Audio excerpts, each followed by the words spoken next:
शांति। मेरे प्रिय आत्मिक भाइयों और बहनों, अव्यक्त मुरली मंथन के इस सत्र में आप सभी का स्वागत है। पिछले सत्र में हमने सीखा था कि स्वयं को देह के भान से मुक्त कर कैसे शिव बाबा की याद में स्थित हों। लेकिन क्या केवल याद पर्याप्त है? क्या केवल स्वयं का कल्याण ही हमारा लक्ष्य है? आज बाप दादा हमें एक कदम और आगे ले जा रहे हैं। आज की मुरली स्नेह और शक्ति द्वारा सत्यता की प्रत्यक्षता पर केंद्रित है। आज हम सीखेंगे कि कैसे अपने व्यक्तित्व में स्नेह और शक्ति का संतुलन लाएं। तो आइए, देर किस बात की, भाई जी के साथ आज की मुरली मंथन का आनंद लेते हैं। ओम शांति। आज परम पिता परमात्मा, परम शिक्षक, परम सद्गुरु शिव बाबा की अव्यक्त मुरली है। 27 सितंबर 1971 की। आज की मुरली में बाबा हम बच्चों को प्रेम, स्नेह और शक्ति के संतुलन को रखते हुए कैसे सेवा करनी है, सत्य को कैसे प्रत्यक्ष करना है, इस बात की शिक्षा दे रहे हैं। सेवा के क्षेत्र में लब और ला, स्नेह और शक्ति का बैलेंस कैसे रखें। बाबा कहते हैं सफलता तब मिलती है जब दोनों का बराबर समावेश होता है। आपके वरदानों में पल रहे हैं हम बाबा, आपके वरदानों में पल रहे हैं हम बाबा। हाथ देकर हाथ में चल रहे हैं हम बाबा, आपके वरदानों में पल रहे हैं हम बाबा, आपके वरदानों में पल रहे हैं हम बाबा।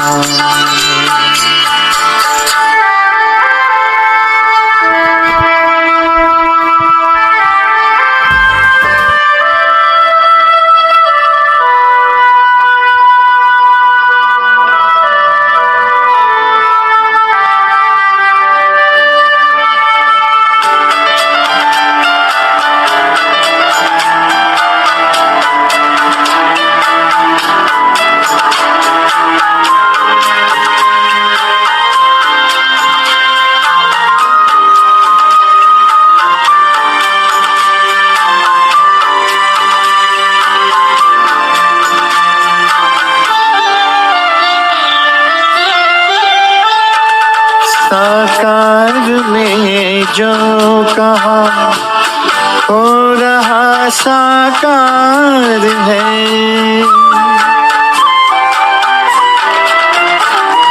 साकार में जो कहा हो रहा साकार है।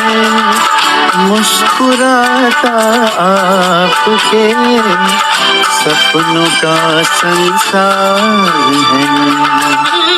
दीप बन आशाओं के जल रहे हैं हम बाबा, दीप बन आशाओं के जल रहे हैं हम बाबा।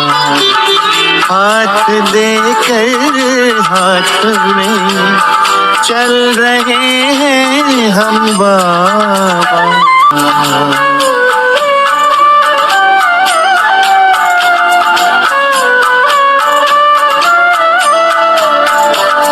पल रहे हैं हम बाबा,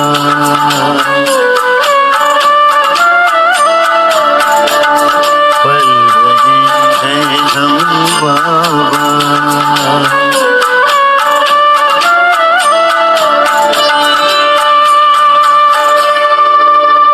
मुरली की शुरुआत में ही बाबा बच्चों से प्रश्न पूछते हैं कि आपके नयनों में कौन समाया हुआ है।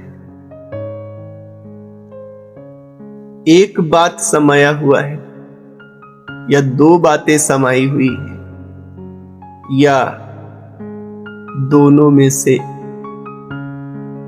एक में ही दो बात समाई हुई है, ऐसे बाबा प्रश्न करते हैं। बहुत बच्चे उत्तर देते हैं कि मेरे नयनों में केवल एक बाबा समाया हुआ है। बाबा कहते हैं सिर्फ घर जाना याद रहता है या कुछ और? सर्विस करने बिगर कैसे जाएंगे? एक बाप समाया है माना केवल अब घर जाना है, घर याद रहता है। तो बाबा यहां कहते हैं कि बिगर सर्विस किए कैसे जाएंगे? केवल घर जाने की तमन्ना, याद की खुमारी ही काफी नहीं है, अन्य दूसरी आत्माओं को भी बाप का वर्षा दिलाना है ना, विश्व कल्याणकारी भी बनना है ना।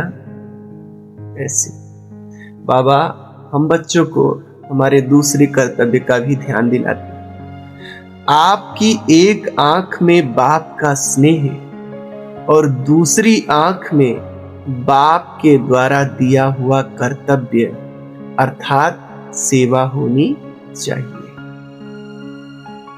आज एक नई बात बताते हैं, एक आंख में मुक्ति, एक आंख में जीवन मुक्ति।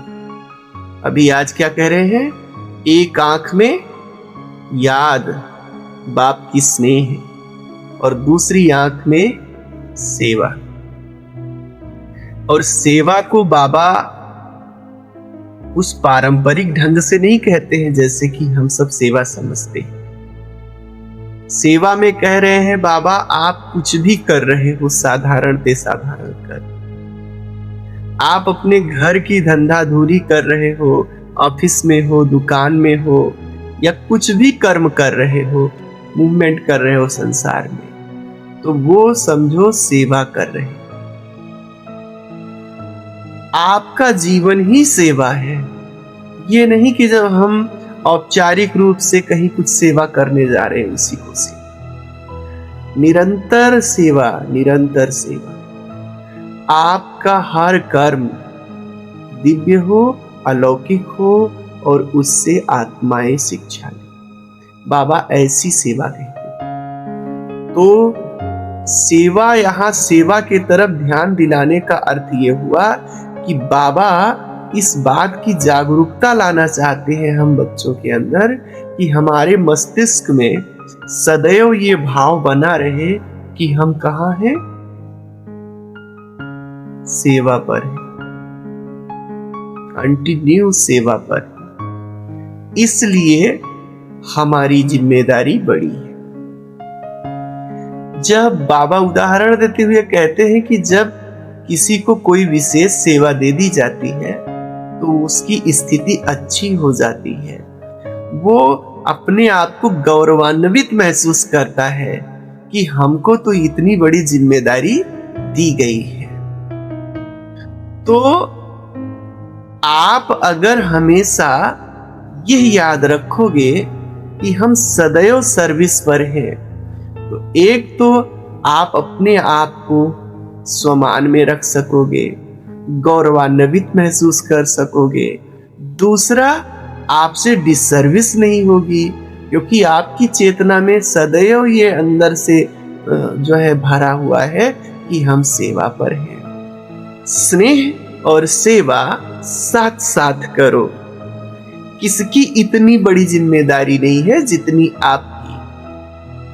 आपको बाबा ने सबसे बड़ी जिम्मेदारी दी है।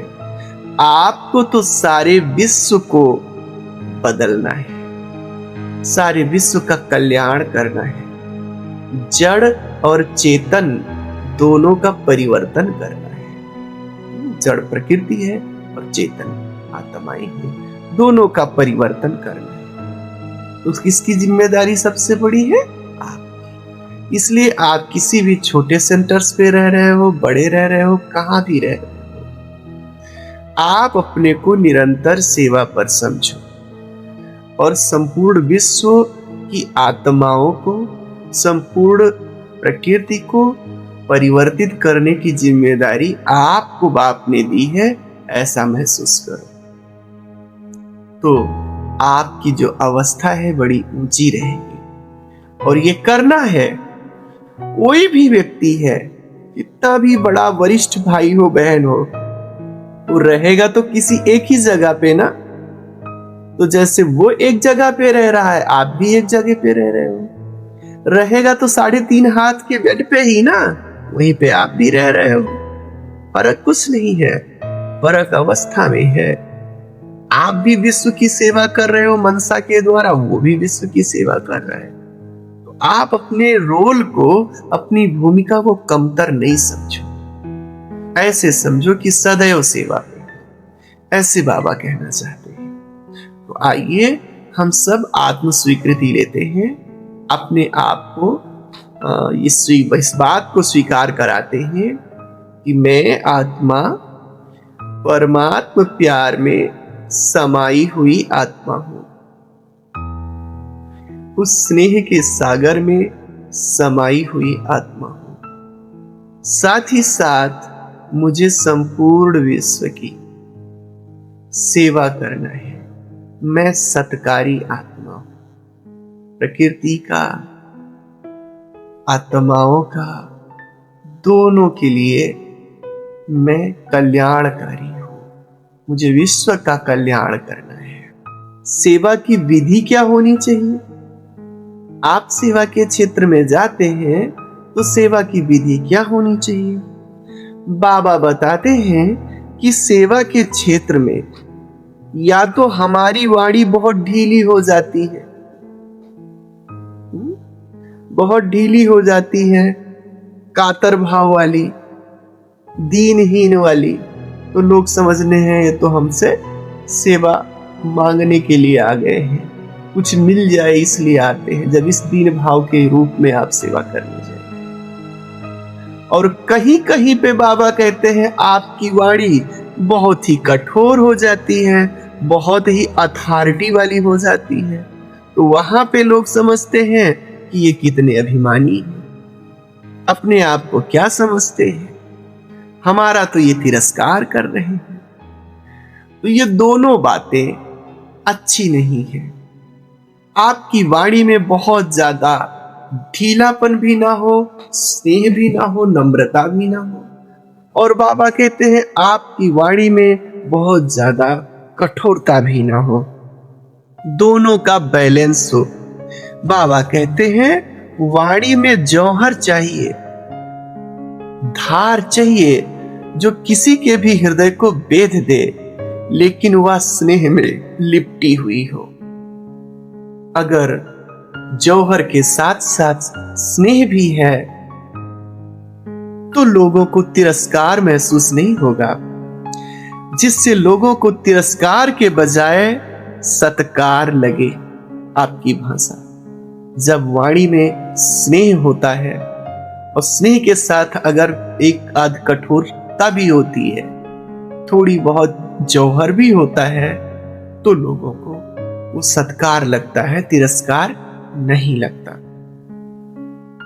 बाबा उदाहरण देते हुए कहते हैं जैसे कि कोई माता है अपने शिशु को नहलाती है, धुलाती है, उसको थोड़ा सा तेल आदि लगाती है, तो शिशु तो यही समझता है ना, माता मेरी हाथ खींच रही है, मेरे को थोड़ा सा देखो दबा रही है, लेकिन अंदर से ही उसको अपने माता पे विश्वास भी होता है शिशु को कि जो कुछ कर रही है मेरे भले के लिए है, इनके भावना में कोई खोट नहीं है। तो अगर आपकी भाषा में स्नेह मिक्स होगा तो बाबा कहते हैं आत्माएं आपके बोल को तिरस्कार नहीं समझेंगी, वे सत्कार ही समझेंगी। ऐसे ही बाबा उदाहरण देते हैं एक अच्छे शिक्षक का। एक जैसे कुम्हार होता है, वो ऊपर से चोट मारता है तो नीचे घड़े में हाथ लगाए रहता है ताकि कहीं फूट ना जाए, कहीं टूट ना जाए। तो ऐसे एक शिक्षक को भी होना चाहिए। जब आप शिक्षा दे रहे हैं तो स्नेह का हाथ अंदर से लगा हो, ताकि आत्माएं जो है दुखी ना होए, और बाहर से जो यथार्थ है, जो सत्य है, वो भले क्यों ना कठोर हो, उसे तो आपको बोलना ही पड़ेगा। बाबा कहते हैं जगत माता बनकर, श्रेष्ठ शिक्षक बनकर के आपको सत्य को प्रत्यक्ष करना है, उसे छिपाना नहीं है। लेकिन सत्य कहते समय क्या ध्यान रखना है? सत्य कहते समय अहंकार का पैटर्न ना हो, सुधार की वृत्ति हो। ये नहीं कि मैं बहुत श्रेष्ठ हूं, आप बहुत नीचे। इस भावना से कहोगे तो उसका परिणाम सही नहीं होगा। सत्य जब आपके मुख से निकले तो सामने वाली आत्मा को ये एहसास हो कि ये हमारे भले के लिए कहा जा रहा है। बाबा कहते हैं सत्य बोलते समय तिरस्कार की अनुभूति ना हो सामने वाले को, बल्कि तरस की भावना हो कि ये हम पे करुणावश ऐसा बोल रहे हैं, हमको नीचा दिखाने के लिए ऐसा नहीं बोल रहे हैं। ये वृत्ति आपकी उस आत्मा तक पहुंचे। बाबा कहते हैं जब आप स्नेह के साथ कड़े शब्द भी कहेंगे तो सामने वाले को अपमान महसूस नहीं होगा। उन्हें लगेगा कि जैसे माँ शिक्षा दे रही है। जैसे माँ की बातों को बुरा नहीं मानते, आपकी बातों को भी बुरा नहीं मानते। तो ये है सेवा की विधि। सेवा के क्षेत्र में हमको सच्चाई के साथ साथ स्नेह, शक्ति के साथ साथ स्नेह, लव के साथ साथ ला, दोनों को साथ रखना है। ऐसे तो आइए हम सब आत्म स्वीकृति लेते हैं। मैं लव और ला को संतुलन में रख कर चलने वाली आत्मा हूं।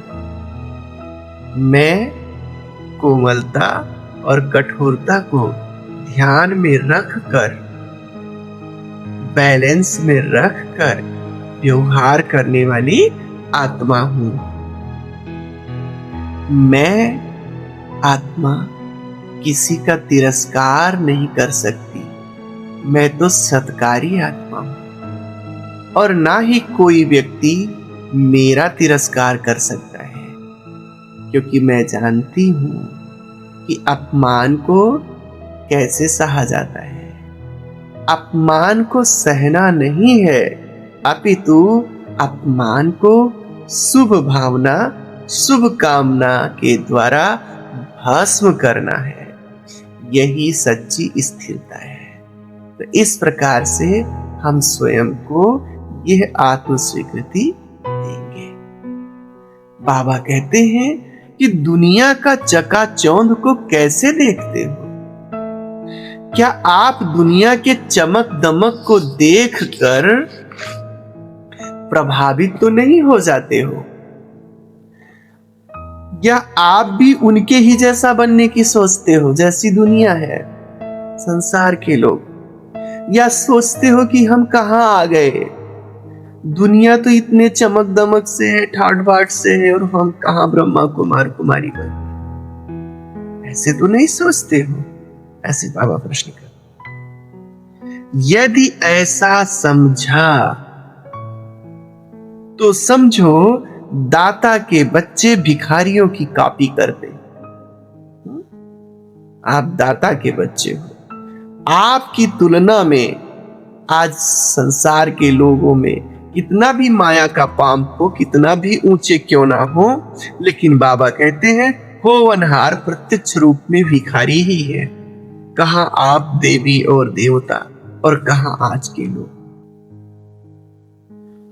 लेकिन अगर आप उनकी नकल करते हो तो दाता के बच्चे भिखारी, ये शोभा नहीं देता। ये दुनिया की तामसी शक्तियां भी थोड़े समय में आपके चरणों में झुकने को तड़पेंगी। बस आपको अपने मास्टर रचयिता की स्थिति को अचल अडोल रखना है। जब आप अपनी स्थिति से नीचे आ जाते हो तो आप भी भिखारियों की लाइन में लग जाते हो। ऐसे बाबा उदाहरण देते हैं कि जैसे बारिश के बाद मेढक थोड़े से पानी को सागर समझ लेते हैं और टर टर करके खुशियां मनाने लगते हैं, नाचने लगते हैं, जबकि वो थोड़ा सा पानी सारहीन है, बहुत थोड़े समय के लिए है, अल्पकाल के लिए है। ठीक वैसे ही आजकल संसार के लोग थोड़े से धन, थोड़े से वैभव को देख करके, विनाशी सुख सुविधाओं को देख करके नाचने लगते हैं। सतयुग की तुलना में आज का करोड़पति भी कुछ नहीं है, बाबा कहते। तो ऐसे बाबा कहते हैं, जब आप मास्टर रचयिता की ऊंची स्टेज पर स्थित हो तब ये विनाशी खेल आपको प्रभावित नहीं कर सकते। इसलिए आप रचयिता हो, आप प्रकृति के भी रचयिता हो और विकारों के भी रचयिता हो। आप उन्हें केवल तरस की दृष्टि से देखेंगे। तैयार हो जाइए, हाहाकार के समय आपकी अचल अडोल स्थिति ही दूसरों का सहारा बनेगी। अच्छा, ओम शांति। ओम शांति ओम।